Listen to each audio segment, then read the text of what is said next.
çfarë ndodhi që s'bët dot më shumë se kaq? Unë kam kundërshtuar idenë që Fronti Evropian të riemërohet në ndonjë koalicion tjetër. E para punës unë shumë besojnë politikë me konzistencë. Në qoftë se është krijuar një koalicion që quhet Front Evropian, dhe i cili e kishte një mision, dhe ky mision duhet të jetë ajo që u shfaq si nevojë.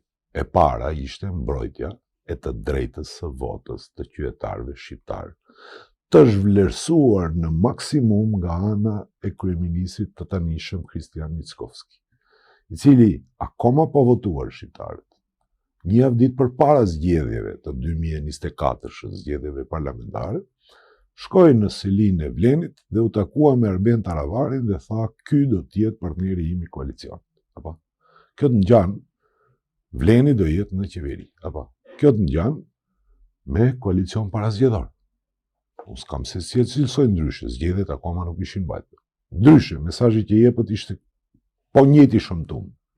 Se ky lloj mesazhi është sikur ti ulesh çdo shqiptari në katër sy dhe ti thuash voto si duash se s'pyet kërkush.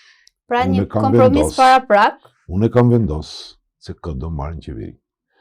Realisht kjo ishte ajo që edhe i rriti një sasi të votave të Vlenit, ndërmjet dy randeve, kur veç më u pa që mandatari do të jetë nga VMRO DPMNE.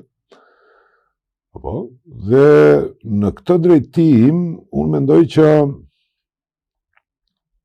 Fronti bëri një gabim. Këtë rrugë të mbrojtjes së legitimitetit, kur duhet të hapur shumë temë, sepse një ndër temat që hapën po e vazhdoi idenë aty ku e nisi emision. Ç'është vota? Fundit. Është sovranitet i qytetarit, është bindje e qytetarit nëpërmjet së cilës ai shpreh vetveten në kutinë e votimit. Vota është shtëpia, vota është shkolla, apo? Po vota janë edhe fushat edhe malet. Ku ne vendosim vetë për përfaqësuesit tanë që do në përfaqësojnë, po them, në fushgropën e Strugës, e në fushën e Pollogut, e në, në Kumanove, në Shkupe gjithandaj. Pra vota është pushteti qytetarit që jep pushtet mandatarit.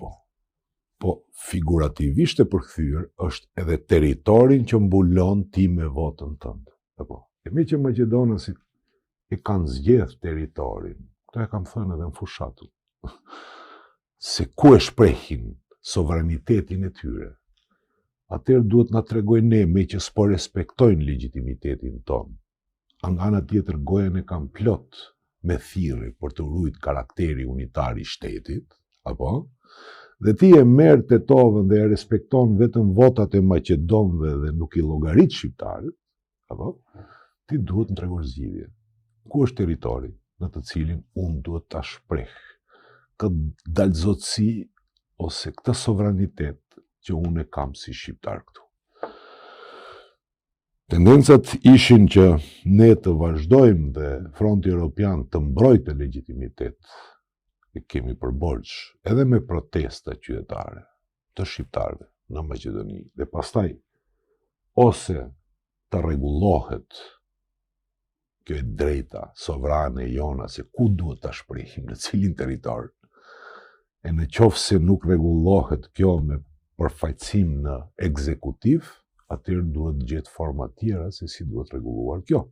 Po kryesorja dhe e para për të arritur një vetëdijsim në mënyrë që të bësh një kauz, është revolta qytetare. Protestat në mënyrë që të bëhet temë diskutimi.